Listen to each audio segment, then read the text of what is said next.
Et bonjour à tous, soyez les bienvenus sur Nienko TV, nous sommes sur les sagas du cinéma, la partie de ma chaîne sur laquelle je reviens sur certaines séries de films, du moment qu'il y en a eu au minimum 3, et aujourd'hui nous allons finir avec la trilogie Le Labyrinthe, on y va. On a passé 3 ans à essayer de s'évader. Et maintenant, il faut y retourner.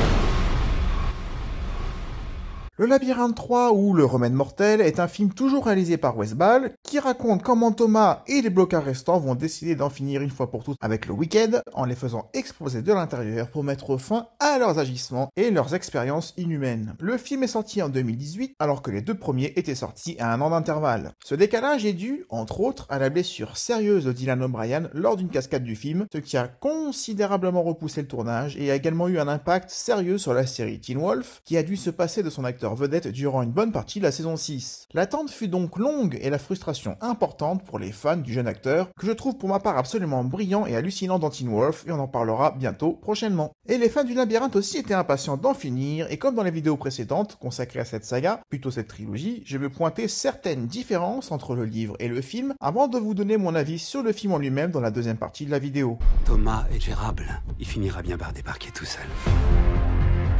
C'est précisément ce qui m'inquiète. Le temps presse. Tu as vu ce qui se passe là-bas.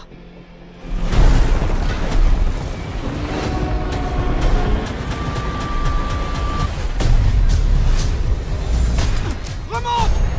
Accroche-toi! Alors au niveau des différences, ce qui frappe déjà c'est que le film subit l'adaptation du deuxième tome et oblige donc l'équipe à récupérer Minot. Ce qui n'est absolument pas le cas dans le livre, puisque dans le tome 3, Minot n'a jamais été enlevé et est toujours aux côtés de Thomas. Toute la scène de l'attaque du train du début du film n'est donc pas présente dans le livre, mais la scène demeure excellente et constitue une parfaite introduction à ce troisième film. Ils s'arrêteront jamais. C'est à nous de les stopper. La dernière ville, le quartier général de Wicked. La tanière du lion et Hermano. Et c'est là où on va. On a passé 3 ans derrière des murs à essayer de s'évader. Et maintenant, il faut y retourner.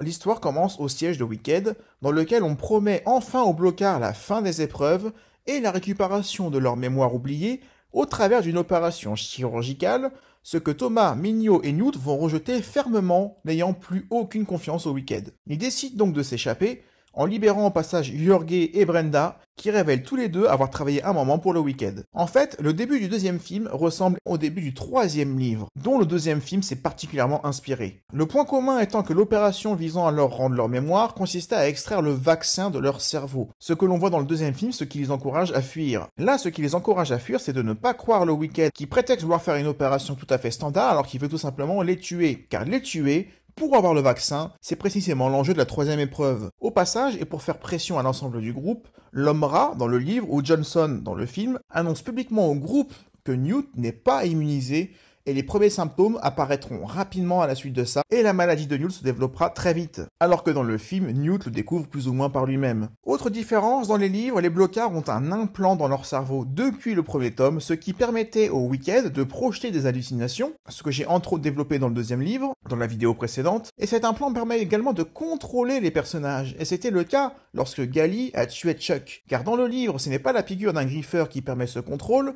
c'est tout simplement l'activation de l'implant par le Wicked dans le cerveau. Et c'est dans la perspective de retirer cet implant qu'ils se rendent à Denver, car dans le film, la dernière ville s'appelle la dernière ville, dans le livre, c'est la ville existante de Denver. Et ils y vont pour y rencontrer un chirurgien, ancien chirurgien du Wicked, capable de procéder à l'opération. Et ce personnage correspond à l'ancienne médecin du Wicked tué par Johnson dans le deuxième film, joué par Mary Cooper, qui est du coup ici un homme, mais peu importe. Et c'est à cette occasion qu'ils rencontreront à Denver le bras droit et qu'ils y retrouveront Gally. Et à partir de là, le film arrive enfin à se raccrocher au roman, en tout cas en partie pour se rapprocher de l'histoire originale. À la différence que Newt, ne pouvant pas suivre ses amis, s'isole et passera ses derniers jours avec d'autres fondus et non avec ses amis. Il demandera cependant dans une lettre à Thomas de le supprimer le moment venu, ce que Thomas fera au dernier moment avec une balle dans la tête, volontairement, et non accidentellement au couteau comme dans le film. Mais la finalité reste la même, c'est-à-dire la mort de Newt, à ceci près que la lettre d'adieu de Newt dans le film est bien plus touchante que les simples dernières volontés de Newt dans le livre.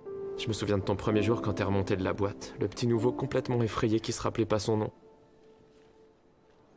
Mais quand tu t'es précipité dans le labyrinthe, j'ai su que je te suivrais n'importe où. Et c'est ce que j'ai fait. Comme quoi les films peuvent amener un plus et servir l'œuvre originale. Alors que dans le film, c'est Thomas qui décide d'attaquer le Wicked pour libérer Neo, le plan du bras droit d'éliminer le Wicked reste identique. À ceci près que dans le roman, les blocards réintègrent le labyrinthe quelques minutes pour y récupérer les immunisés qui ne les avaient pas suivis au départ, et c'est mon passage préféré dans le roman. Je regrette que le film ne l'inclue pas, mais il ne l'inclut pas pour deux raisons évidentes. D'une part parce que dans le livre, le labyrinthe est intégré au siège du Wicked, alors que dans le film, le labyrinthe est isolé et accessible en hélicoptère, entouré par un désert. C'était donc impossible dans le film de faire un voyage exprès pour ça. Et d'autre part, évidemment, par souci de budget, car recréer les décors même numériquement du labyrinthe aurait eu un coût en plus qui n'était pas nécessaire. Quant à la mort de Teresa, je la trouve plus réussie dans le film également, sur le sommet de ce bâtiment en feu, que dans le livre où le plafond lui tombe tout simplement dessus au moment où elle venait de sauver Thomas. Donc jusque-là, les ajouts amenés par le film rendent hommage au livre et sont parfois supérieurs. Tout comme la fin, qui est ouverte dans le film et qui est plus précise dans le roman. Dans le roman, il ne trouve pas de remède, puisque Thomas refuse qu'on se serve de son cerveau, et on découvre que finalement, le Wicked va miser sur la survie et la reproduction des immunisés déjà vivants pour refonder une nouvelle civilisation, avec en Adam et Ève, Thomas et Brenda, qui finissent plus ou moins en couple. Enfin, nous apprenons dans l'épilogue que le virus Braise a été inventé par le gouvernement afin de contrôler la démographie, ce qui, dans le contexte actuel, est plutôt intriguant. Thomas, tu peux choisir de sauver tes amis, ou de tous nous sauver.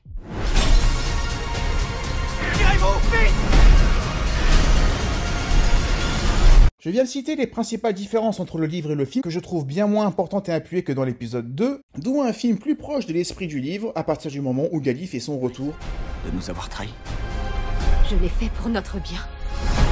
On entre, mais je sais pas si on pourra revenir. On a commencé ensemble. On finira ensemble.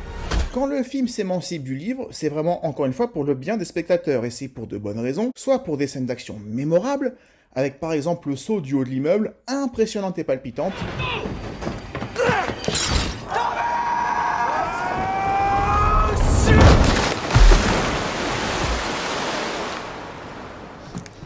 ou encore la scène du bus, super inventive et prenante,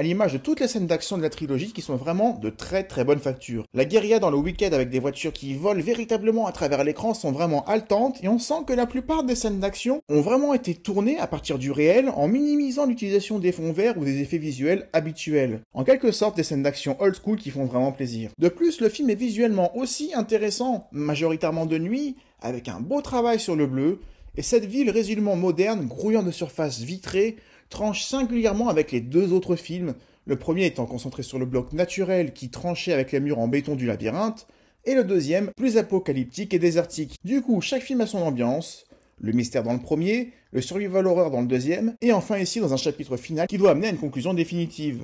Et le fil rouge de ces trois films, ce qui les coordonne entre eux, c'est véritablement l'action.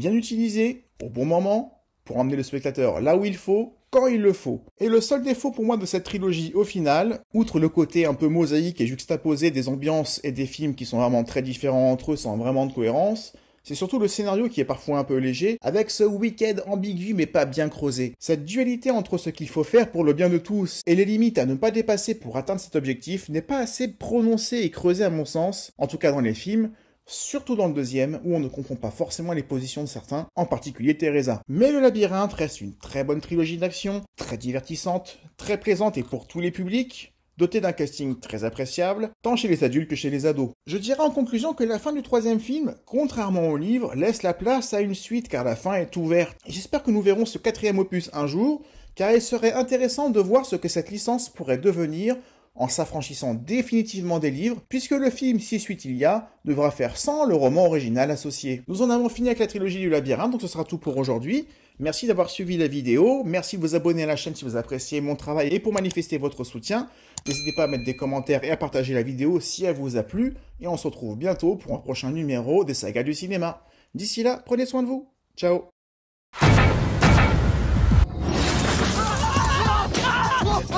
Deux joggeurs ont trouvé un corps dans les bois. Un corps humain? Non, un corps de chasse. Mais oui, imbécile, un corps humain. Démarre. Dépêche-toi. Attends, tu crois vraiment que dans l'état où t'es en position de me donner des ordres? Tu sais quoi? Si je voulais, je pourrais traîner ta carcasse de loup-garou hors de ma voiture et te laisser crever tout seul comme un abruti. Bon, très bien. Si tu démarres pas, je t'égorge. Avec mes dents.